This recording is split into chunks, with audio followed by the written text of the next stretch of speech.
அனைவருக்கும் வணக்கம். தெய்வீக பலன்கள் சேனல் சார்பாக தங்களை அன்புடன் வரவேற்கிறோம். இன்று நம் காணொளியில் காண விரும்புவது சித்திரை மாதம் அபா ஏகாதசி விரதம் சிறப்புகளை பற்றி இந்த காணொளியில் பார்க்கலாம். வாருங்கள் காணொளிக்கு செல்லலாம். மறக்காமல் ஒரு சப்ஸ்கிரைப் செய்யவும். ஏகாதசி விரதம் என்பது ஒவ்வொரு மாதமும் 11வது திதியில் கடைபிடிக்கப்படும் சக்தி வாய்ந்த விரதமாகும். ஏகாதசி விரதம் இருப்பதனால் பாவங்கள் நீங்கி மன அமைதி கிடைக்கும் என நம்பப்படுகிறது. ஒருவர் செய்த பாவங்களை நீக்கி அவர்கள் பிறப்பு இறப்பு சுழற்சியில் இருந்து விடுவித்து வைகுண்ட பதவியை தரும் மிக உயர்ந்த விரதமாக ஏகாதசி விரதம் கருதப்படுகிறது. இவற்றில் மே மாதத்தில் வரும் முதல் ஏகாதசி விரதமான அபா ஏகாதசி விரதம் அன்று என்ன செய்ய வேண்டும், பெருமாளை எப்படி வழிபட்டால் அவருடைய அருள் கிடைக்கும் என்பதை தெரிந்து வைத்து கொண்டு அதனை நீங்கள் பின்பற்றினால் நீங்களும் பலன் அடையலாம். ஏகாதசி விரதம் என்பது நம்முடைய மத கலாச்சாரத்தில் மிக முக்கியமான புண்ணிய பலன்களை தரும் உயர்வான விரதமாக கருதப்படுகிறது. பெருமாளின் அருளை பெறுவதற்கும் பலவிதமான துன்பங்களிலிருந்து விடுபடுவதற்கும் மிக உன்னதமான விரதமாக ஏகாதசி விரதம் கருதப்படுகிறது. ஏகாதசி என்ற சம்ஸ்கிருத சொல்லில் ஏகம் என்றால் 1, தச என்றால் 10, அதாவது 11ஆவதாக வரும் திதி என்பதை குறிப்பதாகும். ஒரு மாதத்தில் 2 என்ற ரீதியில் ஒரு ஆண்டில் மொத்தம் 24 ஏகாதசி திதிகள் வருவதுண்டு. இவற்றில் சில ஏகாதசிகள் மிக முக்கியமானதாக கருதப்படுகிறது. அந்த வகையில் சிரேஷ்ட மாதம் எனப்படும் வைகாசி மாதம் துவங்குவதற்கு முன் சித்திரை மாத இறுதியில் தேய்பிறையில் வரும் ஏகாதசிக்கு அபரா ஏகாதசி என்று பெயர். இந்த ஆண்டு அபரா ஏகாதசி மே மாதம் 13ஆம் தேதி புதன்கிழமையில் சிறப்பாக இருக்கிறது. முக்கியமாக இந்த ஏகாதசி என்பது மாபெரும் சிறப்புக்குரியது. அபரா ஏகாதசி என்பது ஒருவருடைய வாழ்க்கையில் இருக்கும் தடைகளை நீக்கி அமைதியை தரக்கூடிய விரதமாகும். அதனால் இந்த நாளில் உணவு ஏதும் உண்ணாமல் முழு உபவாசமாக விரதமிருந்து வழிபட வேண்டிய நாள் என சொல்லப்படுகிறது. இந்த விரதம் நிலையான மகிழ்ச்சியை தரக்கூடியதாகும். வாழ்வில் நெருக்கடிகள், பலவிதமான பிரச்சனைகள், சிக்கிக் கொண்டிருப்பவர்கள் இந்த விரதத்தை கடைபிடிக்கலாம். மன அமைதி, செல்வ வளம், வாழ்க்கையில் உயர்ந்த நிலையை தரக்கூடிய விரதம் அபரா ஏகாதசி விரதம் என்பதனால் இந்த விரதத்தை அதிக மாணவர்கள் கடைபிடிப்பது வழக்கமாகும். அபரா ஏகாதசி என்று பெருமாளுக்கு மஞ்சள் நிற மலர்கள், இனிப்புகள் படைத்து வழிபட வேண்டும். அதோடு துளசி, பழங்கள், பஞ்சாமிர்தம் படைத்தோ அல்லது அபிஷேகம் செய்வது அவசியம். இந்த நாள் பெருமாளுக்கு துளசியால் அர்ச்சனை செய்வது மிக விசேஷமானதாக இருக்கிறது.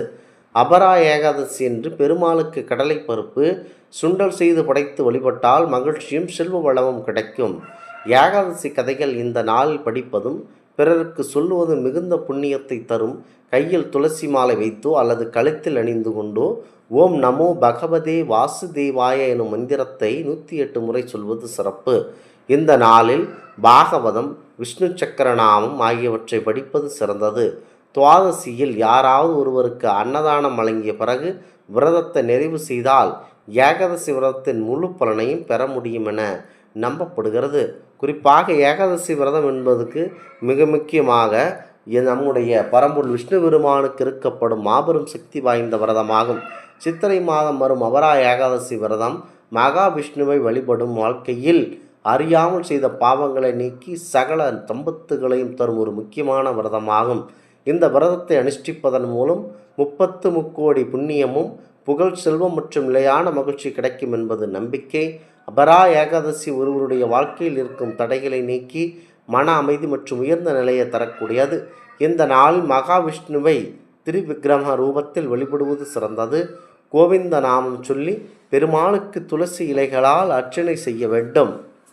முடிந்தவர்கள் முழு உபவாசம், அதாவது உணவேதும் மருந்தாமல் இருக்க வேண்டும். முடியாதவர்கள் பழங்கள், பால், தயிர் போன்றவற்றை உட்கொண்டு விரதம் இருக்கலாம். ஏகாதசிக்கு அடுத்த நாளான துவாதசி என்று காலையில் ஒரு ஏழைக்காவது உணவு வழங்கி பின் உணவருந்த வேண்டும். அதாவது அந்த விரதத்தை முடித்து கொள்ள வேண்டும்.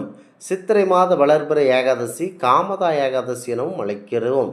இது ஆசைகளை நிறைவேற்றி சாபங்களை நீக்கும்.